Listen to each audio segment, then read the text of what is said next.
What is going on, everybody? James Hancock here. I'm back to do a reaction video to the 97th Academy Awards, and as you can tell from my outlandish attire, I took an evening off from my side hustle as an exotic dancer here in the streets of New York. But after Anora won 5 Oscars, I feel like it's okay for me to come out of the closet as an exotic pole dancer. But in all seriousness, last year I wore a tuxedo for this video. It was so hot and so uncomfortable. I was like, you know what, never again. But this t-shirt, you know what, I think I can make it work. But because it's the Oscars, we're gonna drink a little scotch this year. Hang on one sec. I've got a little bottle of Talisker. It's my first drink of the evening, and it'll be my only drink. But in that, a lot of movies that I like won awards this evening. We are gonna do this video with a slight buzz, so.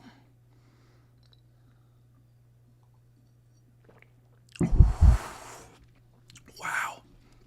Let me process that for a second because I have molten lava coming out of my belly, but that some damn good single malt. But I think I'm ready to throw down and talk about the Oscars. So let's start with the obvious. Neon. Neon had a very good night, and they're going to be thumping their chest. They acquired Anora, but still, they deserve a lot of credit for getting behind the film. And obviously the rivalry between A24 and Neon is only going to intensify. So I can't even talk. I might have poured 2 tall glasses of scotch.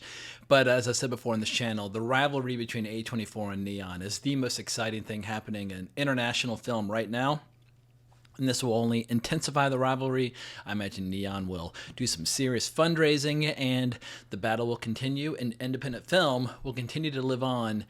And I really love Sean Baker's comments later in the evening about going to see movies in the theater. And I admit, where I concede, plenty of theaters are overpriced, plenty of theaters are filthy, plenty of theaters are filled with people who are on their phones or chewing with their mouths open and don't know how to behave.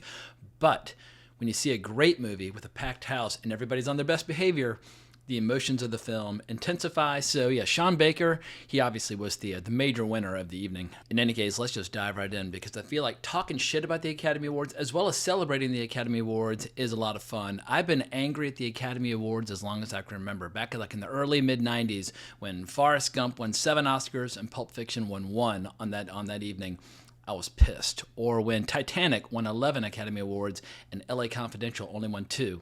I was pissed. But more often than not, I'm more pissed at the Academy Awards when people just are not on their best behavior and make really obnoxious speeches. I feel like an acceptance speech is a little bit like making a toast at a wedding, where people only remember what you said if you totally blow it. Like, I remember every lame wedding toast that I've ever heard at every wedding that I've attended.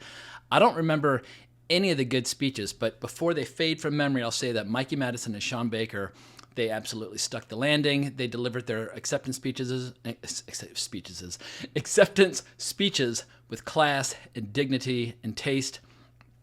Adrian Brody might have to take home the sermon award, because he had that really obnoxious moment where he basically cut off the music that was trying to cut off him, and he's like, "This is not my first barbecue or not my first rodeo. I know what I'm doing." But it's like, there are like millions of dollars involved with, like airtime and ad time and blah, blah, blah. But there's more going on than just Adrian Brody's, his vanity and his ego. And I'm glad that he won. He's the person that I was rooting for and voted for when I was making my Oscar predictions. But he definitely lost a little street cred with his acceptance speech just by just rambling on like I do on this channel. But YouTube is a different format from a live broadcast on ABC.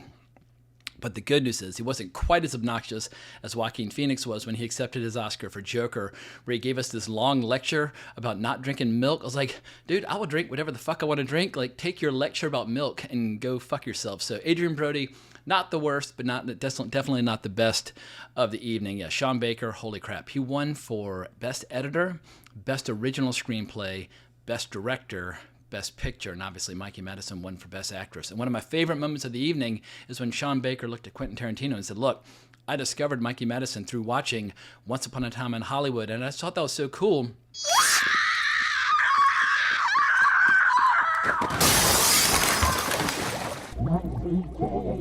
What the fuck? Seeing that rapport and that respect between two filmmakers. So Quentin Tarantino, maybe you should watch some Sean Baker movies to get some ideas and cast those people in your next movie if you don't officially retire. But the only other axe to grind I have about the Academy Awards, apart from obnoxious speeches, is how many Best Picture nominees there are. When you have 10 nominees instead of 5, it's like playing musical chairs with one too many chairs. It's like, it was a joke in The Simpsons. We're like, oh, yay, everybody's a winner. Not everybody can be a winner. If you want the Best Picture category to be prestigious, it needs to go back to being 5 nominees, because the original goal of expanding the number of nominees was so that big blockbusters like Deadpool and Wolverine could get nominated. It did not get nominated. It did not bring in additional viewers. The only thing that's happened as a result of having more nominees is that it dilutes the honor, and it just means that more independent films and foreign films are getting nominated, which obviously, if you are nominated, it matters to the filmmaker. But in terms of making the award mean something and having value, I think it does need to go back to 5. But I'm just going to go through the evening with all the highlights or the moments that jumped out to me, and I'm just going to do a quick reaction. I won't tackle every award winner. Like, I didn't see any of the documentary shorts or live action shorts or animation shorts or any of that stuff, so I'm just not going to offer an opinion on any of that stuff. But shout out to Nick Offerman as the Oscar announcer alongside Conan O'Brien. I thought Conan O'Brien absolutely fucking nailed it. But he had me howling with laughter when he did that little sketch where they showed him climbing out of Demi Moore's back in that scene from The Substance and losing his shoe. And that one bit where he told Carla Sofia Gascon, he said, look, if you tweet about tonight's show, my name is Jimmy Kimmel. I thought that was actually fucking hysterical. For once, I was actually laughing at the host of the Oscars, because Jimmy Kimmel has hosted many times. I've never laughed once. But speaking of hosts, how cool was it when Billy Crystal came out at the end with Meg Ryan? Because Billy Crystal, he's definitely the best Oscar host, at least of the modern era. And even though he's like 1,000 now, his timing and his energy as he was making that brief little bit about Best Picture, or doing that brief little bit about Best Picture, he still got it. I think he could have hosted the Oscars tonight and perhaps even done a better job than Conan O'Brien. But let's dive right into the play-by-play. I thought it was an excellent idea having Cynthia Erivo and Ariana Grande performing Defying Gravity, because while that movie is not necessarily made for me, that song has proven to be an inspiration for many, like my little sister Olivia, who does not really care about watching movies, but she will see like 1 or 2 movies a year, like Barbie or Wicked. And she's been singing Defying Gravity ever since that movie came out. But I texted her and the rest of my family as soon as they started singing. I was like, are you watching? They're performing it live. And she's like, I'm watching. I love it, blah, blah, blah. But of all the movies that came out last year, yeah, Defying Gravity was the big show-stopping tune. And it just set the tone for the rest of the evening that glamour and entertainment was going to take priority over social messaging and politics. And obviously there's a little bit of politics and social messaging kind of sprinkled throughout the evening, but there are no outright lectures to the audience, which I greatly appreciated. Or maybe the buzz is kicking in. Maybe I'm just overlooking or forgetting some of the lectures, but it felt lecture light compared to some previous Oscar ceremonies. But maybe the only sad part of the evening was that a complete unknown got completely shut out, although for Timothée Chalamet, he was sitting there, I think in the front row, alongside Kylie Jenner, a billionaire. She's one of the Kardashians.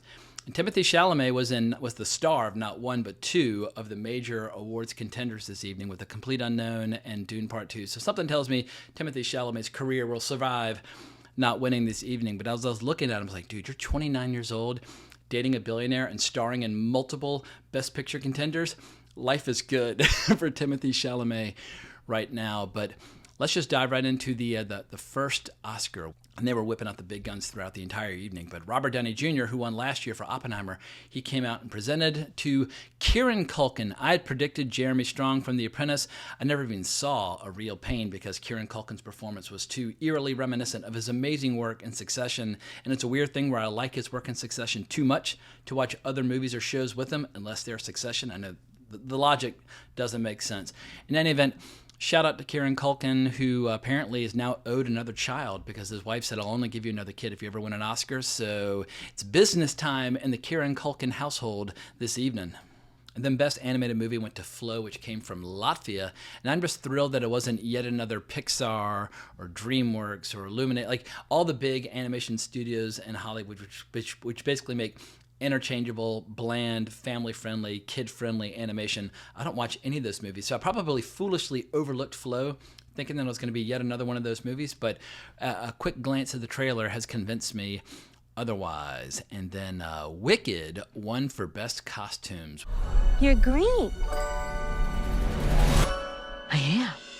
And admittedly, I didn't have a ton of emotional investment in this particular category, but for all the Wicked fans out there, I'm sure that they were pleased that it won, I think, 2 over the course of the evening. It also won for Best Production Design. I think that's the only other one that it won. I haven't looked at the full tally of all the movies yet. All I know is that Anora was, I believe, nominated for 6 and won for 5, which is pretty goddamn good for a little movie made on the streets of New York for $6 million. Once again, if you believe in the power of independent film made by people who probably could be making a lot more money and living much more luxurious lifestyles if they were not so hell-bent upon being independent filmmakers in New York. But I frankly applaud Sean Baker and his whole team that they are so devoted to their craft. But more on that in a sec, because we have to talk. Well, actually, we're right on the subject of Anora right now, because the next category is Best Original Screenplay. He came out there, made a very short speech, but I don't find it ironic at all that somebody who's good at writing screenplays is also good at writing Oscar acceptance speeches that are short and economical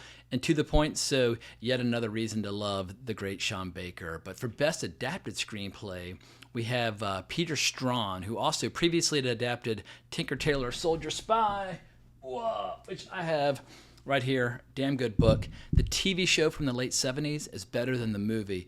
But if you're looking for anybody who can adapt successfully really cool, interesting thrillers and add a little British class or veneer to the overall experience, clearly he is emerging as one of the major screenwriters of his generation, because he's got multiple credits to his name at this point that are absolutely fantastic. A lot of them are book adaptations, and I feel like at a time where we're suffering from brain rot and illiteracy and just people who are incapable of writing a complete sentence or speaking a complete sentence, such as myself, someone like Peter Strawn ought to do well in the years to come. But also, I should say, I'm surprised that Conclave won so few. I thought that Conclave actually might be the dark horse candidate that would kind of swoop in and take a bunch of Oscars. I'm actually relatively happy with the winners across the board. Like, would I've liked to see Nosferatu win some Oscars or Dune Part 2 win a few more apart from technical achievements? Sure, but the only Oscars that I kind of push back on are the Oscars for Emilia Perez, but I only saw 5 minutes of the movie, so who knows? Maybe it'll be my favorite movie I've ever seen if I watch it in its entirety.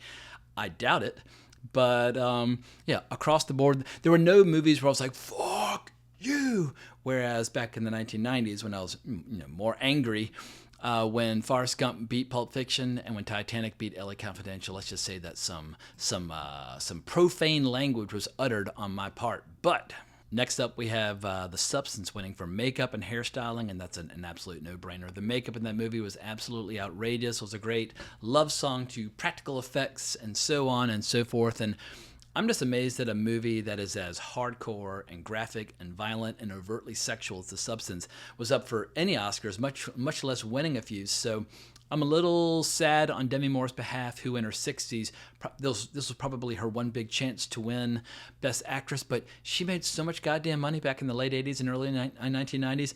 She will sleep well on a very soft pillow with silk sheets this evening, whereas Mikey Madison, she's just getting started, so I have no problem with Mikey Madison taking home Best Actress. I was rooting for both actresses ahead of time, but next up, I have no idea why they decided to invest so much time in this, but Halle Berry came out and introduced a tribute to the James Bond franchise. Maybe Amazon paid for this because Amazon recently assumed full control over the James Bond franchise, and I am very skeptical that Amazon will ever generate a single song or title sequence or character or just scene that lovers of James Bond will ever respond to like the great classics of the past. But frankly, as someone who loves and adores James Bond movies and loves and adores at least the first 5 James Bond novels, I've read the first 5 so far. 1, 2, 3, 4, 5. Dr. No is the next one. In any event, Halle Berry was quite a Bond girl back in Die Another Day in 2002. Then they gave us a couple of, a musical medley from some of the famous James Bond title sequences like Live and Let Die and Diamonds Are Forever and Skyfall.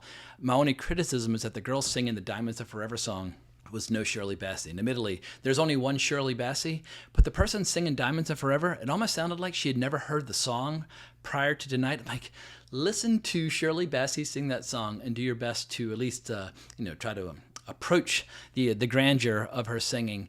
In any case, even if Amazon never makes a good show or movie, and once again, I suspect they're just going to make a shared universe of crummy streaming shows, the legacy of James Bond will live on forever because the books and the movies are fucking outstanding. But back to the awards, Best Editing went to Sean Baker for Anora, and I loved how he said that editing is one half of his directing and 1/3 of his writing. And if you're writing, directing, and editing your movies, well, it's very advantageous because you're probably unlikely to shoot scenes that you're not going to need, or as you're editing, you know exactly which pickups you need. But he gave yet another short speech. You know, Sean Baker's definitely, he won the evening as far as I'm concerned.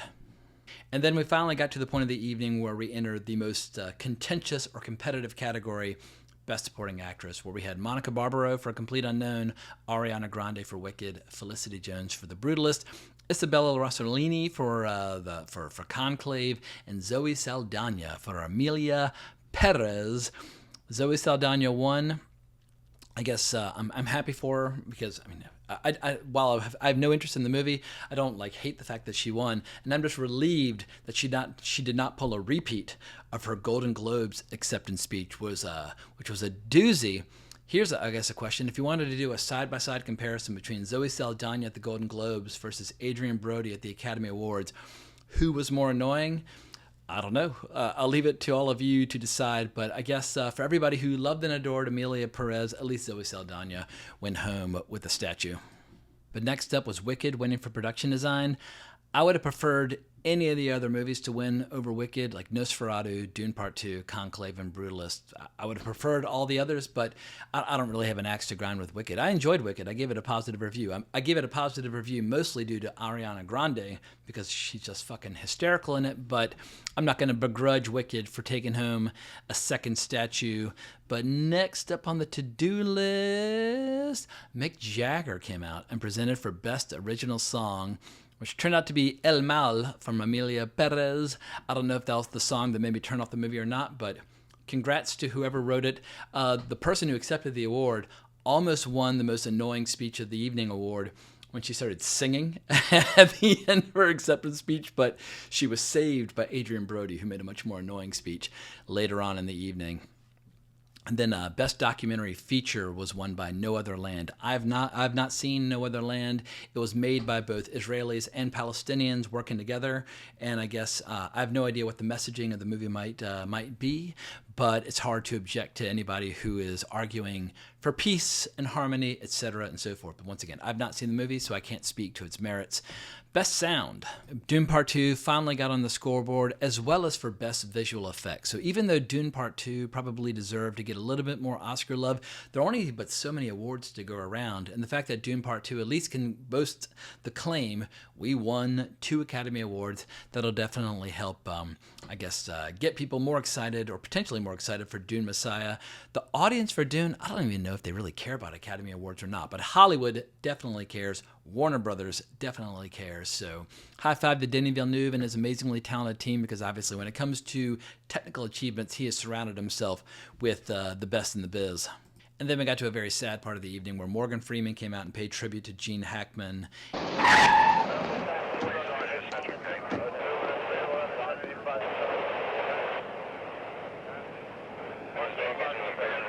They had worked together on 2 occasions, and even though Gene Hackman hadn't acted in a movie in over 20 years, he cast a very long shadow. He's one of the best to ever do it. He was involved in so many incredible movies from the late 60s up through the early 2000s. They do not make people like Gene Hackman on a daily basis. He is a once in a generation, or once in a multiple generation acting icon. And then they went straight into the In Memoriam section, which was very sad because they started rattling off people like Robert Towne, one of the best screenwriters to ever do it. And every time I see all the filmmakers and craftspeople that have passed away and died, I'm like, oh no, film culture is shrinking and contracting. But as long as people like Sean Baker are emerging, as people like Robert Towne start to fade away, then I guess I can have hope for the future of this medium that I love and adore so well. And speaking of hope for the medium, Lal Crawley won Best Cinematography for The Brutalist. He nailed his speech as well, and I suspect that we'll be seeing a lot of films shot by Lal Crawley in the not-so-distant future.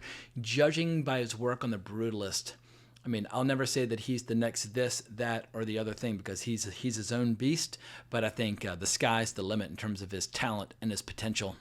And Best Foreign Language Film went to yet another movie which I've not seen. I'm Still Here. I've been hearing nothing but good things. It was directed by Walter Salles. Walter Salles is one of those directors where I've always been aware of him and had respect for him, but I think I've only seen maybe 1 or 2 movies by him, so I probably owe it to myself to check out I'm Still Here.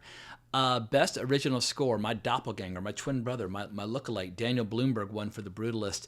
And he was so goddamn weird and so neurotic, but I kind of loved it. He came out there and was reading his little scrap of paper, and he was very smart to hold a scrap of paper with two hands, because if you're ever making a speech, you want note cards, not paper, because if you're holding a piece of paper, it'll flap if you're nervous and your hand is shaking, but if you hold with two hands, it won't. So in any case, he wrote a hell of a score for The Brutalist. In a lot of ways, I feel like his score for The Brutalist is the heart and the soul of the movie. So Daniel Bloomberg, bring on more scores, please. I love what you do. And then Oprah Winfrey and Whoopi Goldberg came out to pay tribute to the great Quincy Jones, who contributed more scores to movies than you can possibly imagine, as well as, I don't know how many albums he has his name on, but the man was an absolute giant. And they chose the song Ease On Down the Road from the movie The Wiz. And if you watch The Wiz, Michael Jackson as the Scarecrow, he gives that song its all. I would have preferred it if they've gone with the song that plays at the end of the movie, The Hot Rock, a movie that's largely forgotten these days. But it's this Robert Redford heist movie, and I can't play the song here because I'll get nailed for copyright. But the song is so jazzy and so funky and so badass. And if you watch a lot of movies from the late 60s, early 70s, when you land upon one with the Quincy Jones score, you're like, holy shit, this shit is fucking groovy. So yeah, in any case, Quincy Jones, one of the all-time greats. And now it's time to talk about the big four: Best Actor, Best Director, Best Actress, and Best Picture. And Best Actor went to Adrian Brody. Even if his speech was way too long and way too annoying, he deserved it. He absolutely knocked it out of the park. I would have been totally fine with Timothée Chalamet winning for playing Bob Dylan in A Complete Unknown, but Adrian Brody gave it his all. And I know there's been some controversy surrounding using AI to kind of tighten up his accent. And I agree. If you're using AI to tighten up the accent of the actor, maybe you hired the wrong actor. Like maybe you need to coach him on how to do Hungarian. But there was a funny bit where as he was walking up to the stage, he took out his gum and he threw it to his wife, who missed the catch. You should not be chewing gum at the Oscars. You should not be chewing gum publicly under any circumstances, unless you're like a baseball player trying to get rid of your chewing tobacco problem or whatever the case might be. But you find another way to have a fresh breath or to deal with your anxiety while the Oscars are going on. But can you imagine how much anxiety you must be feeling to be sitting in that fucking theater for hours as all the awards are being read and knowing that your big moment is potentially coming up? I'm amazed that they don't all pull a Will Smith and freak out and attack the host and that sort of thing. So high five to Adrian Brody and The Brutalist, in spite of the fact that his speech was a little excessive. But Best Director, this was the only category where I felt legitimate anxiety as they were preparing to read the winner. I actually got in front of my TV and I was like, it was cool to see Quentin come out. Quentin, I know he's been doing his podcast with Roger Avery, which is fine, and he's been writing books like Cinema Speculation. Quentin, you're not nearly old enough to retire from making movies. Make a show, make a movie, make something, but the podcast ain't gonna cut it. But it was great to see Quentin back in the business, and actually, because usually on his podcast, all he does is talk shit about how movies ended in 2019, and I know that's a very popular narrative to share right now. But Quentin Tarantino, by virtue of being at the award show, had to at least acknowledge that the 5 nominees were all pretty solid. And the 5 nominees were Jacques Audiard from Amelia Perez. I don't know how to pronounce French at all. Sean Baker, obviously, who won. Brady Corbet, or Corbet, however you choose to pronounce it. Coralie Farjat for The Substance, and James Mangold for A Complete Unknown. Not a bad lineup, and those are all directors where whatever they do next, well, actually, maybe not Jacques Audiard, but all the other directors, whatever they do next, I'll be first in line to check it out. But as I mentioned at the beginning of the video, one of the most satisfying moments of the evening is when Sean Baker turned to Quentin Tarantino and said, yeah, the reason Mikey Madison was in this movie is because I saw her in Once Upon a Time in Hollywood. And yeah, Once Upon a Time in Hollywood, that was 2019. That's a long time ago. I'm ready for Quentin to get back behind the movie camera, and I'm ready for Sean Baker to get back behind the movie camera. And I suspect that not Anora, I've had too much to drink. One glass and I'm drunk. I suspect that Neon will back up a dump truck of money for whatever Sean Baker wants to do next. But at last we come to the lovely Mikey Madison, who I thought nailed her acceptance speech. And usually people will tell you in your acceptance speech, thank your agent, thank your parents, thank the director, thank the studio, and then exit stage left or stage right. But I liked how she gave a few shout outs. She gave a shout out to Brighton Beach, which is a cool part of New York that not a lot of people are familiar with. She gave a shout out to sex workers. And my understanding is that she spent a lot of time interviewing and working with and talking to strippers and prostitutes and whatnot, just to learn, like, what is the life of this character that I'm leading. And I thought it was pure class where she gave a shout out to them. And she gave a lovely shout out to her fellow nominees. Her fellow nominees was actually a pretty competitive category. Hang on, let me bring up my ballot list. Cynthia Erivo in Wicked. I'm sure the Wicked fans were pissed, but whatever. Carla Sofia Gascon. Maybe she'll get on Twitter tonight and fire off some more angry tweets like she used to back in the day. Demi Moore for The Substance. That made Mikey's victory a little bittersweet because I was also rooting for Demi Moore. And Fernanda Torres from I'm Still Here. I've not seen I'm Still Here, but apparently she's extraordinary in the movie. But Mikey Madison, I think she's at the beginning of a very cool, successful, prolific career. And she's obviously no stranger to the movie biz, and she's got a lot of credits. But I hope, fingers crossed, the best is yet to come for the great Mikey Madison. And last but certainly not least, Anora won for Best Picture. And I think this is the third time I've said it this video, but once again, I blame it on the Talisker. If you've ever tried Talisker, it's delicious, and one glass and you'll be feeling your buzz. But the idea that a bunch of filmmakers could scrape together $6 million, shoot on the streets of New York, make a movie that is that erotic and intense, and as opposed to risk averse like most movies, just leaning into risk and just providing so many laughs and so much violence, and it just seemed like the cast and crew was a really cool family of filmmakers and collaborators, and I'm just thrilled that they are now reaping the benefits of their labors, because I think the movie only grossed about $30 million. Actually, let me check real quick. Anora, box office and budget.